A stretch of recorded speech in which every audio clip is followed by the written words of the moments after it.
ஒரு trader process ஓரியன்டாக யோசிக்கணுமா இல்லை மணி ஓரியன்டாக யோசிக்கணுமா? உண்மையாக சொல்லணுன்னா ப்ராசஸ் ஓரியன்டாக தான் யோசிக்கணும்.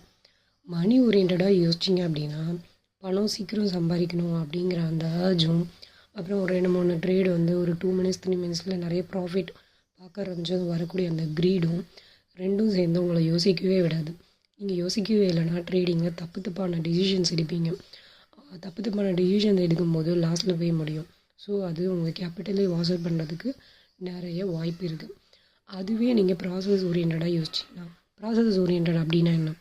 நீங்கள் ஃபாலோ பண்ணக்கூடிய ஸ்ட்ராட்டஜி, அதோட வின்னிங் ரேட், அதோட ரிஸ்க் ரிவார்ட் ரேஷியோ, அதோட லாஸிங் ஸ்ட்ரைக்கு, அப்புறம் எப்படி நீங்கள் அனலைஸ் பண்ணுறீங்க, அந்த ட்ரேடை எப்படி எக்ஸிக்யூட் பண்ணுறீங்க அப்படின்ற அந்த ஸ்கில்லு, அப்புறம் போர்டமாக இருக்கக்கூடிய அந்த ப்ராசஸை நீங்கள் டெய்லியுமே டிசிப்ளினாக ஃபாலோ பண்ணுறீங்களா அப்படிங்கிற அந்த ஸ்கில், இதெல்லாம் சேர்ந்தது தான். இதெல்லாம் இருந்ததுன்னா எப்படி லாங் டேர்மில் நம்ம சக்ஸஸ் ஆக முடியும் அப்படின்னா, இப்படி இருக்கக்கூடிய இந்த ப்ராசஸ் தான் மணி ஓரியன்ட் விட லாங் டேர்மில் உங்களை ப்ராசஸ் ஓரியன்டாக இருக்கும்போது சக்ஸஸ்ஃபுல் ப்ராஃபிட்டபிள் ட்ரேடராக கண்டிப்பாக ஆகும். தேங்க்யூ.